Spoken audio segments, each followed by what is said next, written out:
दोस्तों, ये कहानी नेहा नाम की एक लड़की की है जो एक छोटे से शहर से मेट्रो में आई थी और एक गर्ल्स हॉस्टल में रहती थी। उसने अपना ग्रेजुएशन पूर्ण करते ही इस कॉल सेंटर को ज्वाइन कर लिया था। नेहा एक पढ़ी लिखी और मेरिटोरियस लड़की थी। हालांकि वह कॉल सेंटर का काम बिल्कुल नहीं करना चाहती थी, लेकिन उसने सोचा कि जब तक कोई अच्छा जॉब मुझे नहीं मिल जाता तब तक के लिए जॉब कोई बुरा भी नहीं है। फिर उसके परिवार की आर्थिक स्थिति भी काफ़ी ख़राब चल रही थी, तो इस जॉब को करना कुछ हद तक तो उसकी मजबूरी भी थी। परंतु फिर भी बहुत ज़्यादा उत्साहित थी, क्योंकि उसके जीवन का ये पहला जॉब था। नेहा की नौकरी का आज पहला दिन था और वह समय से तैयार होकर एग्जैक्ट टाइम पर कॉल सेंटर पहुंच गई, जहां उसे उसके टीम लीडर ने उसके काम की पूरी प्रक्रिया उसे समझा दिया। नेहा अपने कॉलेज में एक होनहार छात्रा हुआ करती थी, इसलिए उसे यहाँ की पूरी प्रक्रिया को समझने में बिल्कुल समय नहीं लगा और वो पहले दिन से ही क्लाइंट के कॉल को प्रॉपरली अटेंड करने लगी।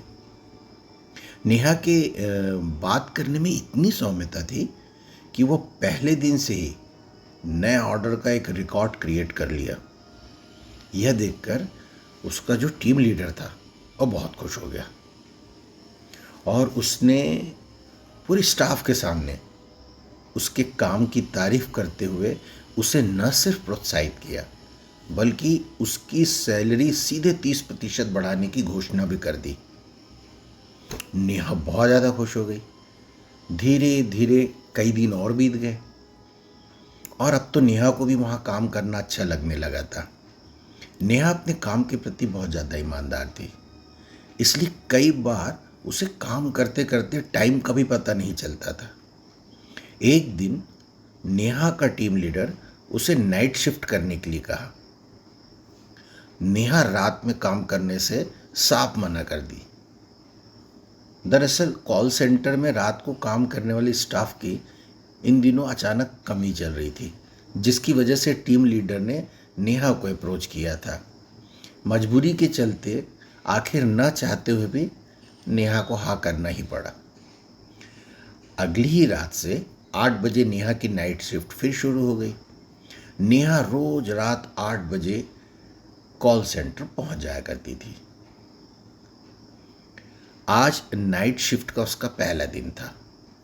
नेहा जैसे ही अपने हेडफोन को अपने कानों से लगाई कि तभी उसे एक कॉल आता है। उस कॉल को सुनकर नेहा थोड़ी व्यथित हो जाती है, परंतु वह इस कॉल को इग्नोर कर देती है, क्योंकि वह अपने अनुभव से यह पता लगा चुकी थी कि ये एक फर्जी कॉल ही है। परंतु बाद में वह सोचने लगती है कि यह कॉल जरूर किसी ने शरारत में किया होगा। फिर अगली सुबह वह रात की शिफ्ट खत्म करके सीधे हॉस्टल चली गई। फ्रेश होने के बाद अपने रूम में नाश्ता करते करते वो टीवी देख रही थी। अचानक उसके मोबाइल से उसको खबर मिली कि उसके टीम लीडर की एक कार एक्सीडेंट में मौत हो गई।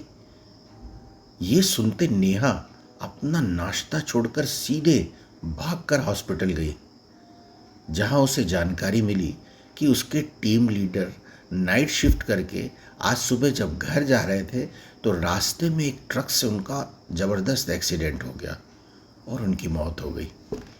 लेकिन नेहा जितना उनकी मौत से सरप्राइज थी, उससे कहीं ज़्यादा इस बात से परेशान थी, क्योंकि रात को उससे जो कॉल आया था उसमें इसी दुर्घटना का जिक्र था कि कल सुबह कार एक्सीडेंट में तुम्हारे टीम लीडर की मृत्यु होने वाली है। और आज वह कॉल एक हकीकत में बदल चुका था। नेहा बहुत ज़्यादा परेशान हो गई। वह सभी को ये बात बताना चाहती थी कि उसे इस बात का अच्छे से पता था और पहले से पता था, परंतु उसकी इस बात का यकीन कौन करता।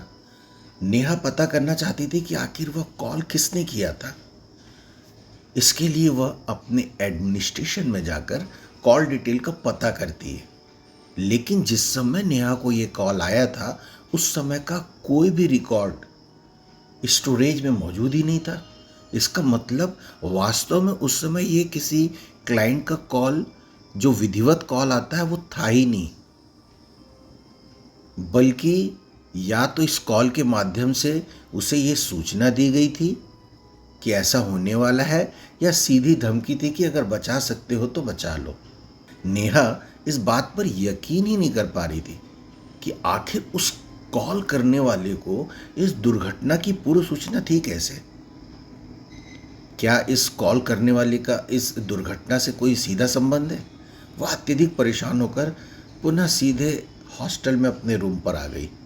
सारा दिन परेशान व बेचैन रहने के बाद रात ठीक 8 बजे नेहा अपनी नाइट शिफ्ट के लिए पुनः निकल गई, जहां उसके सहकर्मी पहले से ही अपने कामों में व्यस्त थे और टीम लीडर के स्थान पर किसी नए टीम लीडर की नियुक्ति कर दी गई थी। आफ्टर ऑल, वैसे भी लाइफ कभी किसी के लिए रुकती नहीं।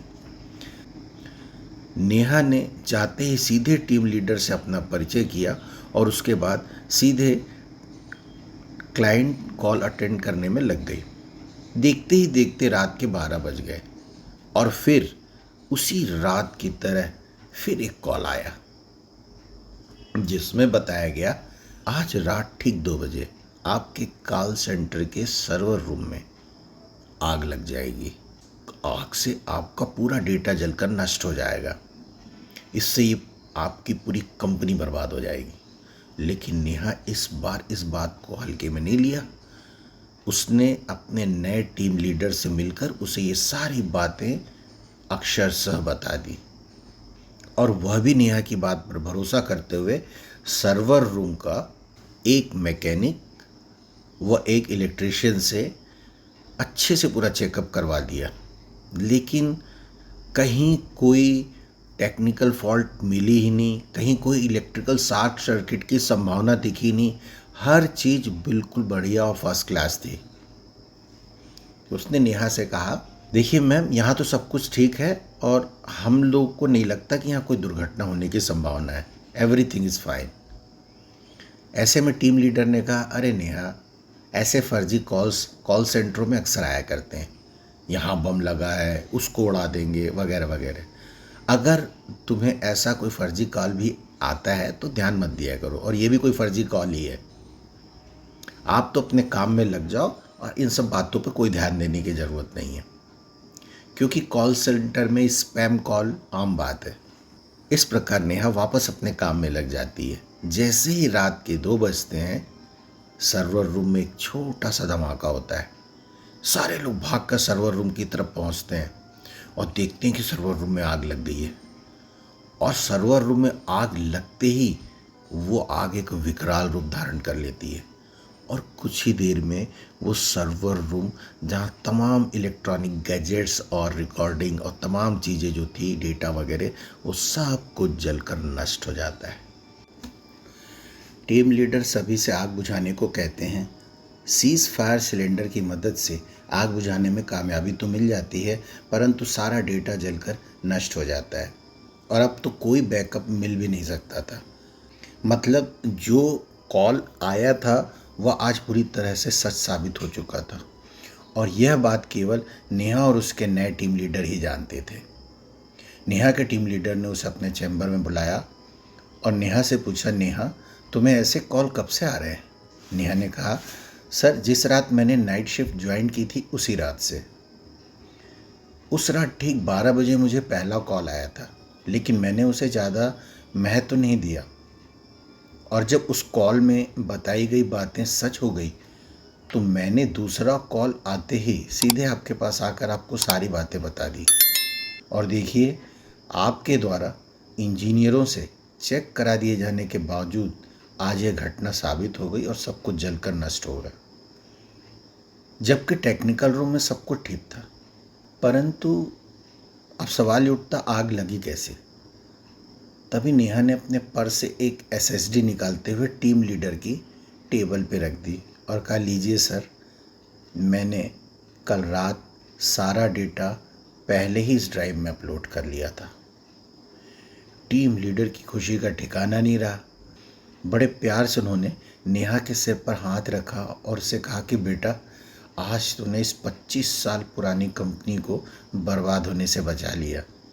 हालांकि मैं तो यहाँ अभी अभी आया हूँ, पर जब मेरे जीवन के प्रारंभिक दिन थे तब भी मैं इस कंपनी में काम कर चुका था।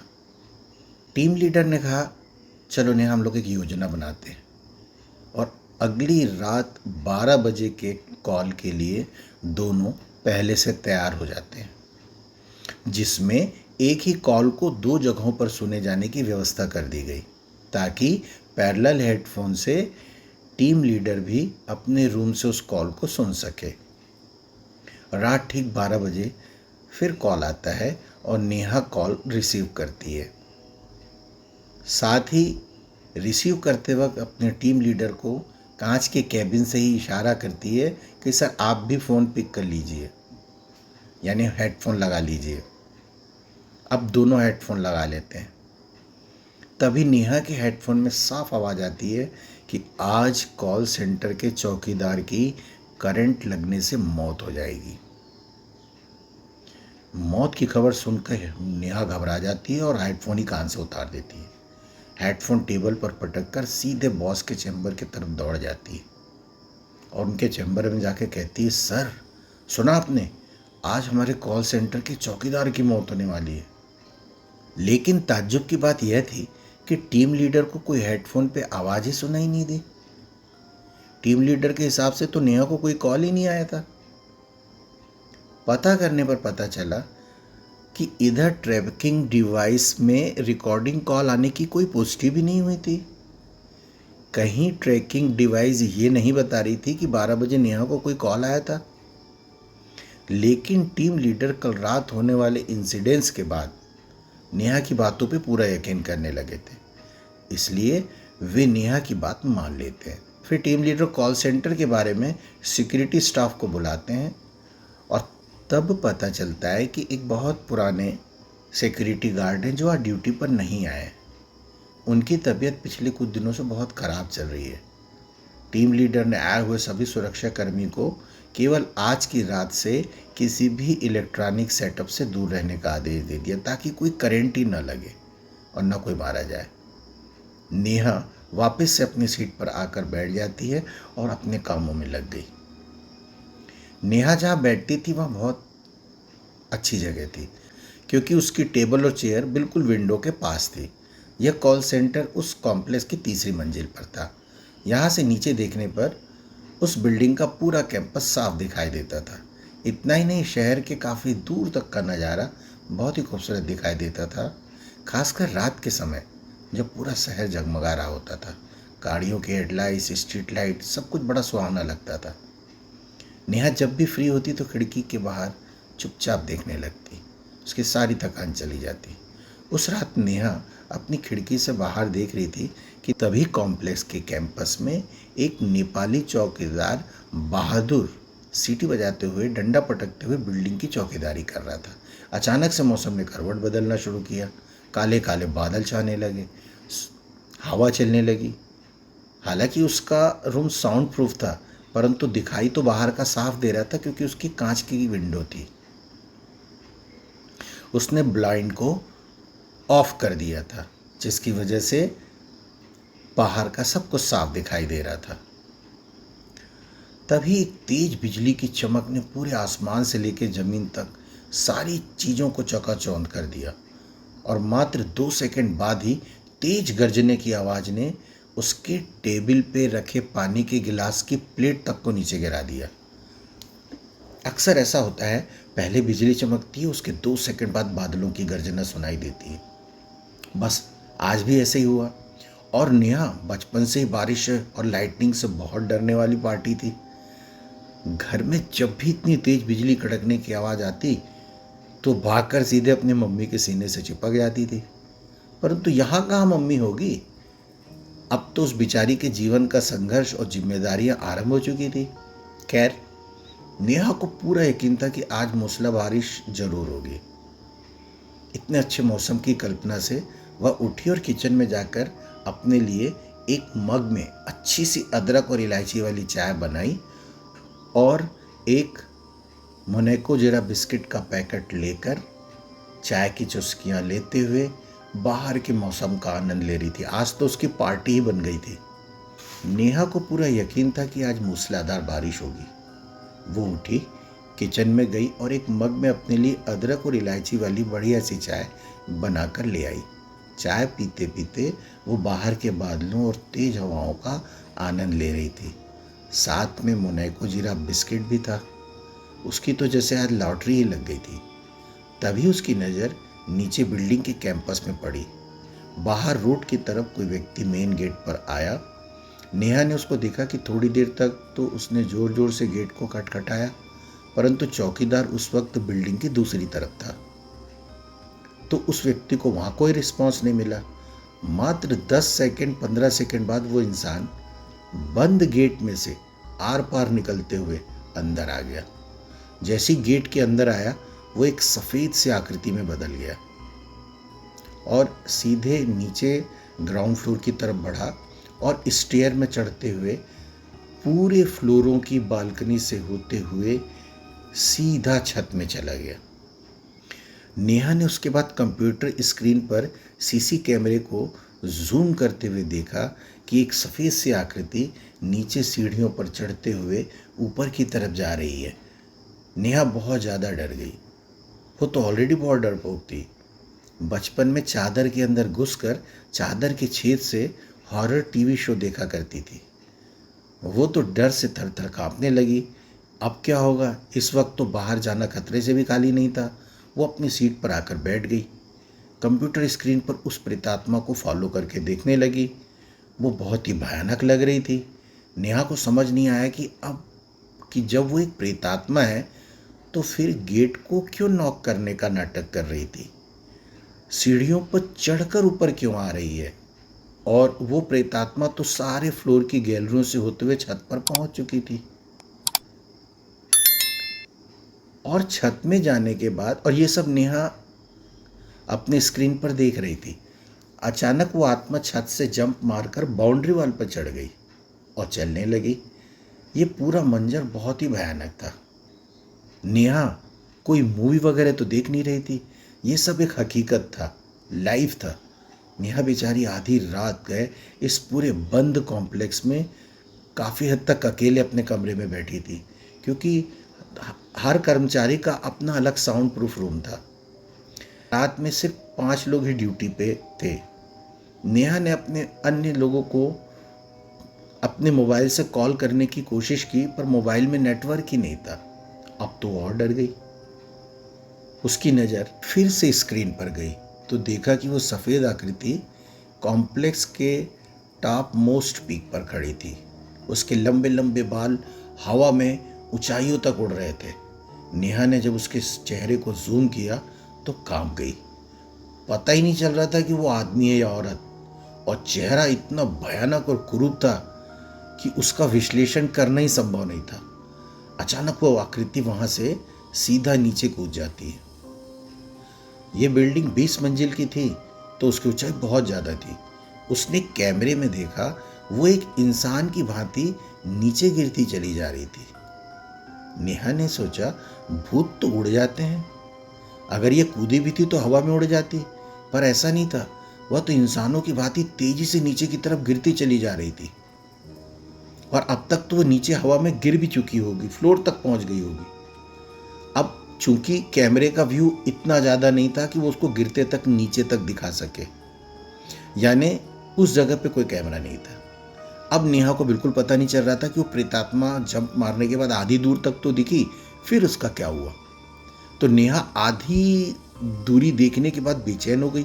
वो दौड़कर देखी कि क्या हुआ, क्योंकि वो जो पीक पॉइंट था वहाँ से अगर कोई कूदे तो सामने के ही कैंपस में गिरेगा, और वो कैंपस नेहा की खिड़की से दिखता था। नेहा खिड़की में दौड़ कर गई और लगातार नीचे देखने का प्रयास करने लगी। इस चक्कर में उसने अपने माथे को कांच में चिपका लिया और पूरी कोशिश करी थी नीचे झांककर कि क्या वो आत्मा नीचे गिरी जब वो कूदी थी। तो अचानक कोई तेजी से उसके ठीक चेहरे के सामने कांच पर आकर चिपक गया। उसका मुंह बिल्कुल नेहा के मुंह के सामने। नेहा एकदम घबरा गई और झटके से उछलकर अपनी सीट पर गिर गई। अपनी सीट पर वो आधी अधूरी बैठी हुई थी और चूंकि सीट पे छोटे छोटे से व्हील लगे हुए थे तो सीट पीछे खसकते हुए दीवार से टकरा गई। परंतु इस हादसे की वजह से नेहा विंडो से अब दूर हो चुकी थी। तभी उस प्रेतात्मा ने बहुत ही गंदी व भयानक आवाज में कहा, बचेगा तो कोई भी नहीं। तभी जोर से बिजली चमकी जिसमें वो प्रेतात्मा बहुत ही स्पष्ट दिखाई देने लगी और आकाशीय बिजली के खत्म होते ही वो तेजी से आसमान की तरफ गई और एक तेज रोशनी के साथ गायब हो गई। रात गुजर जाने के बाद नेहा की जान में जान आती है और टीम लीडर से कहती है, सर शायद हमने आज की रात अपने उस सुरक्षाकर्मी को जरूर बचा लिया, क्योंकि आज कोई अनहोनी नहीं हुई। आज की रात कुछ भी नहीं घटा जिस प्रकार का मुझे कॉल आया था। लेकिन टीम लीडर ने कहा, नहीं नेहा, तुम गलत हो। आज की यहाँ रात कुछ नहीं हुआ, ऐसा नहीं है। अभी मेरे पास कॉल आया, एक सुरक्षाकर्मी की कल मौत हो चुकी है करंट लगने से। कौन था ये सुरक्षाकर्मी? जो बीमार था और अपने घर में था। अपने घर में ही किसी इलेक्ट्रिक चीज से उसे शॉक लगा और वो मर गया। वो छुट्टी पे था। नेहा टीम लीडर की रात वाली प्रेतात्मा की बात पूरी तरह अक्षर से बता दी थी। यह सुनकर टीम लीडर और परेशान हो जाते हैं।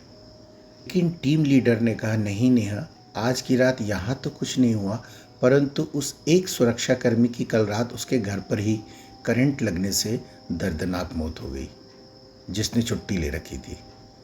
नेहा टीम लीडर को रात में वो प्रेतात्मा की खिड़की वाली पूरी घटना शब्द टू शब्द बता देती है।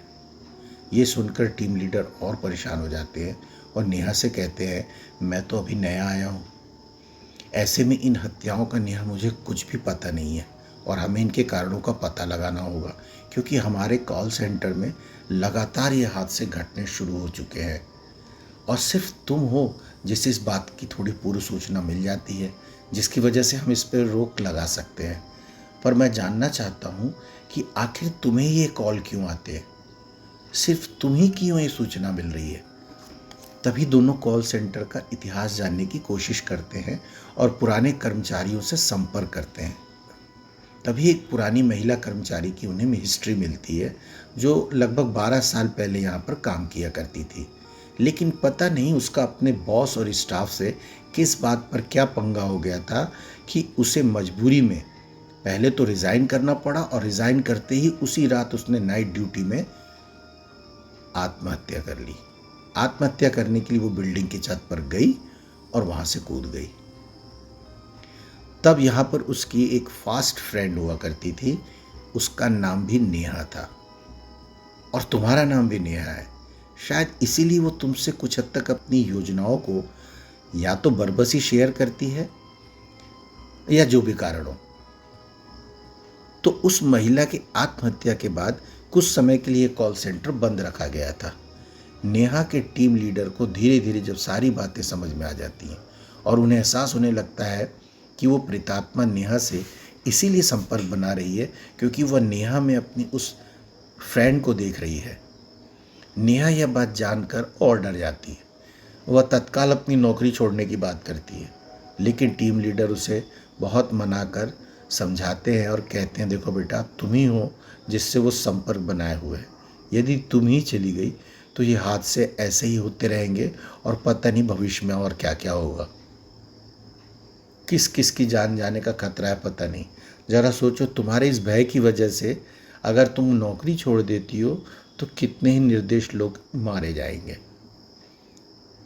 जिन्हें आज तुम उससे तुम ही बचा सकती हो, और वो औरत तुम्हें कभी नुकसान नहीं पहुंचा सकती, ये मेरा पूरा यकीन है।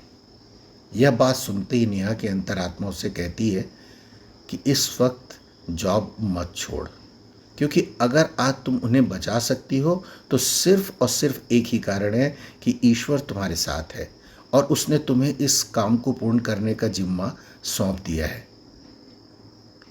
और ये मौका इस दुनिया में बहुत कम लोग को मिलता है। नेहा अपने मन को पक्का कर इन दुर्घटनाओं को समाप्त करने का निर्णय ले लेती है कि वो अब ये पता लगा कर रहेगी कि ये हादसे कैसे रोके जा सकते हैं और क्यों हो रहे हैं। नेहा और टीम लीडर दोनों मिलकर एक योजना बनाते हैं जिसके तहत वे एक व्यक्ति के पास जाते हैं। वह व्यक्ति बड़े ही साइंटिफिक तरीके से भूत व प्रेतों से संपर्क कर सकते थे, बातें कर सकते थे और उन्हें अपने वश में करने की उनमें अद्भुत और असीम शक्ति थी। वहां जाने पर दोनों को उस व्यक्ति से पता चलता है कि जब तक उस प्रेतात्मा के बदले की भावना को समाप्त नहीं कर दिया जाता, इन हादसों को रोका नहीं जा सकता, क्योंकि वह उन्हीं लोगों को मार रही है जो उसकी आत्महत्या के लिए उसकी नज़र में जिम्मेदार है। और ऐसे 13 लोग हैं जिनमें से कुछ व्यक्ति चूंकि बाई चांस नाइट ड्यूटी नहीं कर रहे हैं, इसी वजह से बचे हुए हैं, परंतु वो उन सभी पर घात लगाए बैठी है। जिस रात ये लोग दुनिया की किसी भी जॉब में अगर नाइट शिफ्ट में आएंगे तो ये उन्हें उसी रात मार डालेगी। और अभी 3 और लोग तुम्हारे यहाँ नाइट ड्यूटी में हैं, जिनकी जिंदगी अभी खतरे में है। वह प्रेतात्मा ऐसे ही हत्याएं करती रहेगी, लेकिन यदि हम उसकी आत्मा का जुड़ाव जो कि उस कॉल सेंटर से है, अगर अलग करने में सफल हो जाते हैं, उसे उस कॉल सेंटर से दूर कर देते हैं, तो काफ़ी हद तक इस हादसों को समाप्त किया जा सकता है, बल्कि पूर्ण रूप से समाप्त किया जा सकता है। क्योंकि कोई भी आत्मा अपने मौत के स्थान को खुद अपनी मर्जी से कभी नहीं छोड़ सकती। इसके लिए उसे किसी इंसान या तांत्रिक का सहारा लेना ही पड़ता है। वो उस स्थान पर तब तक रहती है और कहर ढाती रहती है जब तक उसकी मुक्ति नहीं हो जाती। आपको उसे उस कॉल सेंटर से काफ़ी दूर ले जाने का प्रयास करना होगा। ऐसा करने के लिए मुझे उसकी आत्मा को नेहा में प्रविष्ट कराना होगा, जो मैं करवा सकता हूँ। प्रेतात्मा के प्रविष्ट होने के बाद नेहा को कहीं दूर ले जाकर पुनः उस प्रेतात्मा को नेहा के शरीर से बाहर निकाल दूंगा। हालांकि इसमें नेहा के लिए कुछ खतरे हैं, क्योंकि उस वक्त नेहा को उस पूरे कॉल सेंटर में आधी रात को बिल्कुल अकेले रहना होगा। जैसे ही वह नेहा को कॉल करेगी, मैं उसे नेहा के शरीर में जाने के लिए विवश कर दूंगा, और जब वो नेहा के शरीर के अंदर मौजूद होगी, हम नेहा को इस सेंटर से काफ़ी दूर ले जाकर उस नेहा के शरीर से बाहर निकाल देंगे। मुझे उसे बाहर निकालना बड़ी आसानी से आता है। नेहा ने कहा, जी मैं तैयार हूँ। उस वैज्ञानिक ने कहा, ठीक है, लेकिन ये पूरी विधि करने के लिए मुझे उस महिला से संपर्क करने के लिए उस महिला की कोई एक वस्तु चाहिए होगी। चाहे वह कोई वस्तु हो, चाहे वह अंग का वस्त्र हो, उसके शरीर का कोई हिस्सा हो, बाल हो, नखून हो, कुछ भी हो, पर उसके शरीर से, उसके कामों से जुड़ी हुई कोई चीज़ मुझे चाहिए होगी। काफ़ी खोजबीन के बाद पता चला कि उस महिला को एक हेडफोन, जो इस कॉल सेंटर में नौकरी के दरमियान उपयोग में लाया करती थी, आज भी स्टोर रूम में एज इट इज़ रखा हुआ है। आज तक उसे किसी ने छुआ तक नहीं है। वैज्ञानिक ने कहा, यह पूरी प्रक्रिया निहायत ही गुप्त तरीके से संपन्न करनी होगी। जरा सी भी चूक पूरी मेहनत पर पानी फेर जाएगी, और अगर वो प्रेतनी एक बार सावधान या अलर्ट हो गई तो हम कुछ नहीं कर पाएंगे। टीम लीडर ने एक दिन व एक रात के लिए पूरे स्टाफ को ही छुट्टी दे दी। तीनों मिलकर इस योजना को अंजाम देने के लिए उस कॉल सेंटर में रात को पहुंच गए। रात ठीक 12 बजे हमेशा की तरह कॉल आया और योजना के अनुसार उस वैज्ञानिक ने उस आत्मा को अपनी तकनीकी प्रक्रिया के तहत नेहा के शरीर में सफलतापूर्वक प्रवेश करा दिया। प्रेतात्मा के प्रवेश करते ही नेहा बहुत अजीब सा बर्ताव करने लगी। उसे संभालना मुश्किल हो रहा था। तभी दोनों नेहा को एक रस्सी के सहारे से बांधकर कार तक ले जाते हैं और एक सुनसान जगह, धार्मिक स्थल पर उसे आज़ाद करने की तकनीकी प्रक्रिया को विधिवत प्रारंभ कर देते हैं। परंतु ये क्या, लाख कोशिश करने के बाद भी वो वैज्ञानिक उस आत्मा को नेहा से अलग ही नहीं कर पा रहा था। टीम लीडर बहुत परेशान हो गए कि सर, आपने ये किस बड़ी विपत्ति में हमें डाल दिया। आप कैसे भी करके नेहा को इस प्रेतात्मा से मुक्त कराइए, वरना ये सीधे उसके विश्वास की हत्या होगी। उस वैज्ञानिक ने एक अंतिम प्रक्रिया की जो इस पार या उस पार वाली थी। वैसे ही जैसे ही वो प्रक्रिया समाप्त हुई तो उस वैज्ञानिक की मृत्यु हो गई। वो तत्काल उसी वक्त मर गया। अब टीम लीडर बहुत परेशान हो गए। अब वो क्या और कैसे करेंगे, परंतु इतना जरूर था कि अब वो प्रेतात्मा उस बिल्डिंग से हमेशा के लिए मुक्त हो चुकी थी। कुछ ही घंटों के बाद नेहा को होश आ जाता है। टीम लीडर अंदर ही अंदर बहुत डरे व सहमे हुए होते हैं, क्योंकि ये हादसा अगर वे किसी को भी शेयर नहीं कर सकते थे, और अगर शेयर करते तो कोई उनकी बात पे यकीन नहीं करता, एक कहानी लगती। उसके बाद नेहा ने स्वयं ही अपनी वह नौकरी छोड़ दी और उस शहर से दूर चली गई हमेशा के लिए। इस घटना के कुछ दिनों बाद कॉल सेंटर में नाइट शिफ्ट कुछ दिनों के लिए बंद कर दी गई। जब कुछ दिन और बीते तो अचानक रात को 12 बजे, जब कॉल सेंटर में कोई नाइट शिफ्ट नहीं थी, फिर फ़ोन में घंटी लगातार बजना शुरू कर देती है 12 बजे। परंतु इस बार उस फ़ोन को उठाने वाला वहाँ कोई नहीं होता है। क्यों? क्योंकि सेंटर में फ़िलहाल कुछ समय के लिए नाइट ड्यूटी बंद कर दी गई थी। परंतु फ़ोन तो आ रहा था और घंटी लगातार बज रही थी।